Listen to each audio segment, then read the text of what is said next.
अस्सलाम वालेकुम नाज़रीन कराम। इलेक्शन गुजरे एक हफ्ता हो गया और जिन लोगों को यह लगता था कि वो बड़ी आसानी के साथ हुकूमत बना लेंगे, जिन लोगों को यह लगता था कि अवामी मैंडेट चलाना कोई मसला ही नहीं है, आज का दिन उनके ऊपर इंतहाई भारी गुजरा है। और आज का दिन एक तारीखी दिन है कि जब इमरान खान के शदीद तरीन मुखालिफ ने टीवी के ऊपर बैठकर अगली पिछली सारी बातें खोल कर रख दी हैं और इमरान खान के ऊपर मोहर लगा दी है कि इमरान खान सच्चा इंसान है। इमरान खान ने जो जो बात कही वो सच बात है। और दूसरे नंबर पे इमरान खान ने जेल के अंदर से आज बहुत बड़ा ऐलान किया, एहतजाज के बारे में बताया, दिन बता दिया और जगह भी बता दिया कि किस जगह पर हम क्या करने के लिए जा रहे हैं। सबसे पहले तो इमरान खान ने आज ये कहा कि मुझे रिहाई नहीं चाहिए, मुझे अपनी कौम का वो मैंडेट चाहिए जो मेरी कौम ने मुझे दिया है, मुझे वो वोट चाहिए जो मेरी कौम ने मुझे दिए हैं, मुझे वो एतमाद चाहिए जो मेरी कौम ने मुझे दिया है, मुझे रिहाई नहीं चाहिए। मैं जेल के अंदर ठीक हूं, लेकिन अगर किसी को यह लगता है कि मुझे रिहाई की ऑफर करके ये कहा जाएगा कि इतनी सीटें ले लो, इतनी सीटों पे एडजस्टमेंट कर लो और तुम्हें रिहाई मिल जाएगी, तो इमरान खान ने कहा कि ऐसा नामुमकिनात में से है। जो जो सीटें हमारी चुराई गई हैं, चोरी की गई हैं, जो मैंडेट चोरी किया गया है, वो मैंडेट हमारा वापस करना पड़ेगा। शेर अफजल खान मरवत ने आज इमरान खान से मुलाकात की है और शेर अफजल खान मरवत ने कहा कि इमरान खान ने मुझे इशारा किया कि जरा पास आओ। तो जब शेर अफजल खान मरवत इमरान खान के पास गए तो इमरान खान ने कहा कि शेर अफजल, नवाज शरीफ का प्रोग्राम तो बढ़ गया। ये इमरान खान ने बात कही है, शेर अफजल खान मरवत ने बाहर आके बताई है। अब आज जो अहम तरीन डेवलपमेंट कल होने के लिए जा रही है, वो डेवलपमेंट ये है कि पाकिस्तान तहरीक इंसाफ ने एक बड़ा ऐलान कर दिया है कि कल 2 बजे इस्लामाबाद के मैरियट होटल में इंटरनेशनल और नेशनल मीडिया के सामने व्हाइट पेपर जारी किया जाएगा और दूसरे नंबर पे फॉर्म 45 हर उस सीट का सामने रखा जाएगा जहां पर धांधली की गई है, जहां पर नीचे से तीसरे और चौथे नंबर वाला बंदा उठा के उसको पहले नंबर पर लाकर बैठा दिया गया और उसको जितवा दिया गया। वो सारी की सारी चीजें आलमी मीडिया के सामने रखी जाएंगी और लोकल मीडिया के सामने भी रखी जाएंगी। इसके अलावा इस्लामाबाद हाई कोर्ट ने एक सवाल पूछा है इलेक्शन कमीशन ऑफ पाकिस्तान से।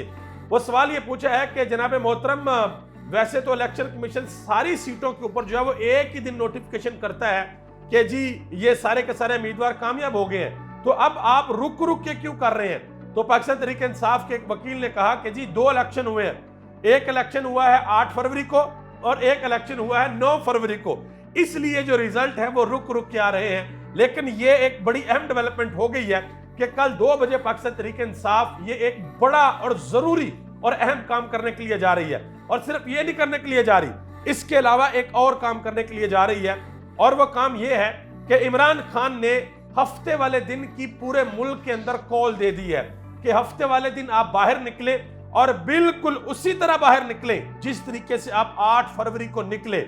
आपने अपनी अपनी वार्ड में, अपनी अपनी यूनियन काउंसिल में, अपने अपने हलके में हर जगह पर निकलना है और निकलकर पुरअमन एहतजाज रिकॉर्ड करवाना है, क्योंकि किसी भी सूरत मैंडेट के ऊपर जो छापा है वो इमरान खान को कबूल नहीं है। इमरान खान ने कहा कि मेरी कौम इस मुश्किल हालात के अंदर जो बाहर निकलकर मेरे साथ खड़ी हुई है, अब अगर उस कौम का मैंडेट चोरी किया जाता है तो मैं किसी भी सूरत पीछे नहीं हटूंगा। और हमाद अजहर ने भी बड़ा अहम ऐलान किया, उन्होंने कहा जी नून लीग को वापस उसी पोजीशन पर जाना पड़ेगा जो इनकी असल पोजीशन है, यानी कि कम से कम 17 और ज्यादा से ज्यादा ये 35 सीटें जीते हैं। इसके अलावा इनके पास सीटें नहीं है जो कौमी असेंबली की सीटें हैं। और पंजाब के अंदर जो सूबाई असेंबली की सीटें हैं उसकी तो आप जाने दें, उस पर बहुत आप समझे कि रंदा फेरा गया वहां पे। अब आगे आ जाए जी, जो आज की सबसे अहम और बड़ी डेवलपमेंट है जिसने हर जगह पे एक थरतल्ली सी मचा रखी है, किसी को समझ नहीं आ रही कि भाई हम क्या करें, और वो डेवलपमेंट है नदीम मलिक को इंटरव्यू दिया है मौलाना फजल रहमान ने। और मौलाना फजल रहमान ने ऐसे इंकशाफात किए हैं कि सब अब सोच रहे हैं कि अब आगे पाकिस्तान की सियासत कैसे चलेगी। मौलाना फजल रहमान ने बहुत बड़ा इंकशाफ किया है कि तहरीक के अदम एतमाद जो आई थी उसमें सारी की सारी पार्टियां शामिल थी और उनको इकट्ठा किया था जो हमारे एक्स आर्मी चीफ थे जनरल कमर जवेद बाजवा साहब और हमारे एक्स DGISI थे जनरल फैज हमीद साहब। उन्होंने कहा कि उन दोनों ने सब पार्टियों को इकट्ठा किया और इकट्ठा करके ये कहा कि ये काम करना है, तहरीक अदम एतमाद लेकर आनी है और इमरान खान की हुकूमत को खत्म करना है। और इमरान खान ये बात कहते रहे इमरान खान ये कहते रहे हैं कि मेरी हुकूमत को मेरे मुल्क के अंदर से साजिश करके खत्म किया गया। पहले इमरान खान ने जब स्टार्ट किया इस्लामाबाद से तो साइफर लहराया, उसके बाद आहिस्ता आहिस्ता इमरान खान बताते गए कि किस तरीके से मेरे मुल्क के अंदर से साजिश की गई और मेरी हुकूमत को खत्म किया गया। तो आज इमरान खान की बातों के ऊपर मौलाना फजलुर रहमान ने स्टंप लगा दी है, मोहर लगा दी है कि इमरान खान ने जो भी बातें की थी वो बिल्कुल सच्ची बातें की थी। अब आप लोग सोच रहे होंगे कि ये मौलाना फजलुर रहमान ने ये यकदम पलटी क्यों खाई है, इसकी वजह मैं आपको बता देता हूं। वजह इसकी ये है कि मौलाना फजलुर रहमान साहब थे पीडीएम के सरबराह और उस वक्त सब कुछ मौलाना फजलुर रहमान साहब से पूछ कर किया गया, बता कर किया गया। और अब जब इलेक्शन आया उस वक्त भी ये वादा किया गया था मौलाना फजलुर रहमान से कि जी जैसे इमरान खान की हुकूमत खत्म होगी हम आपको पाकिस्तान का प्रेसिडेंट यानी कि पाकिस्तान का सदर बनाएंगे। लेकिन वहां पर मौलाना के साथ हाथ हो जाता है। अब दोबारा जब इलेक्शन हुआ तो अब दोबारा ये कहा गया नून लीग की तरफ से जी साड़ी गल हो गई है, किसी किस्म का मसला नहीं है, हम इलेक्शन जीतेंगे और इलेक्शन जीत के आपको सदर बना देंगे। अब हुआ यह कि 8 फरवरी को पाकिस्तान की आवाम ने बाहर निकलकर पूरे का पूरा पांसा पलट के रख दिया और मौलाना फजलुर रहमान साहब को यह क्लियरली नजर आ गया कि भाई अब तो सदारत वारत जो भी है वो खल्ली बल्ली है, वो तो मुझे नहीं मिलनी। इस वजह से मौलाना फजलुर रहमान साहब बिल्कुल खुलकर सामने आ गए हैं और उन्होंने कह दिया कि भाई ये सारी बातें हुई हैं। उन्होंने ये भी बता दिया कि नवाज शरीफ साहब अपनी सीट लाहौर वाली हारे हुए हैं और उनको पीछे हट जाना चाहिए। अब बात यह है कि क्या मौलाना फजलुर रहमान साहब का दोबारा नून लीग के साथ या पीपल्स पार्टी के साथ इत्तेहाद हो सकता है? उसका एक जवाब है, मौलाना फजलुर रहमान साहब ऐसे सियासतदान है जो कभी भी किसी भी तरफ कल्टी मार सकते हैं, आपको पता भी नहीं लगेगा।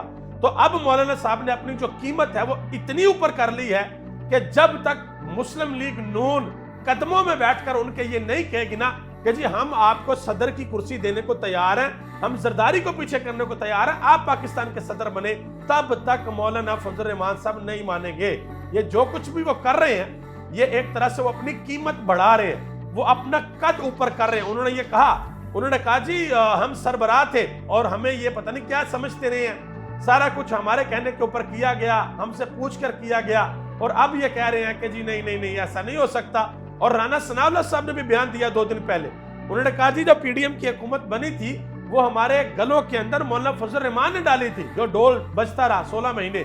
लेकिन अब सबसे अहम बात यह है कि क्या पाकिस्तान की सियासत के अंदर ये जो एक नई डेवलपमेंट आई है, इस डेवलपमेंट के बाद क्या सियासी पार्टियां आगे मिलकर चल सकेंगी या नहीं चल सकेंगी, और क्या इमरान खान का जो लूटा हुआ चोरी किया हुआ मैंडेट है वो वापस किया जा सकेगा या नहीं किया जा सकेगा। और शेर अफजल खान मरवत ने एक और बात की है ये सारे इंटरव्यू के बाद, उन्होंने कहा जी अगर मुल्क में इंसाफ होता तो इमरान खान की जगह जनरल रिटायर्ड बाजवा साहब वो जेल के अंदर होते। जियो के जो एंकर पर्सन है शहजाद इकबाल, उन्होंने एक बड़ी अहम बात की है। उन्होंने कहा जी इलेक्शन से पहले और बाद में मुदाखलत नहीं होनी चाहिए और सियासी जमातों को चाहिए कि मुदाखलत करने वालों के साथ ना मिले, सबको तहरीक इंसाफ से सीखना चाहिए। ये शहजाद इकबाल साहब ने जियो के ऊपर बैठकर बात की है। और अलीमा खान ने सुहेल वड़ाइच को एक अहम पैगाम दिया। उन्होंने कहा जी सुहेल वड़ाइच कितने बेशर्म इंसान है जो हमारे माँ बाप का नाम लेकर चीजें लिख रहे हैं, कबूलियत और मकबूलियत की बात करते हैं तो फिर वोट को छोड़ें, मार्शल लॉ लगा दें। हमारे ऊपर हुक्मरानी एक अदारे की नहीं हो सकती, फौज हमारी है, फौज पर हमें फख्र है, ये उन्होंने बात की है। और आखिर में एक और खबर आपको देता चलूं बुशरा बीबी के हवाले से।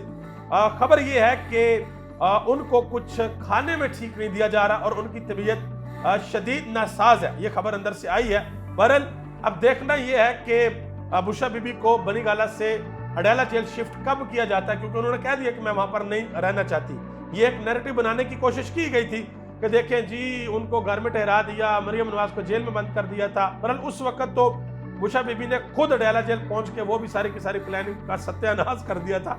अब देखते हैं कि आगे क्या होता है। और सबसे बड़ा मूव जो पाकिस्तान तहरीक इंसाफ ने लिया है, एक तो वो आलमी मीडिया के सामने व्हाइट पेपर जारी करने के लिए जा रहे हैं और दूसरे नंबर पे वो हफ्ते के रोज उन्होंने एहतजाज की कॉल दी है, ये बड़ी अहम है। और हफ्ते के रोज ये पता लग जाएगा कि मामला किस तरफ जा रहे हैं, क्योंकि हफ्ते का दिन जो है वो डिसाइड करेगा कि हुकूमत किसकी बननी है। अभी तक कोई डिसाइड नहीं हुआ कि हुकूमत किसकी बननी है। आप सबका बहुत बहुत शुक्रिया। पाकिस्तान जिंदाबाद, पाकिस्तान के अवाम और पाकिस्तान के इदारे पाइंदाबाद।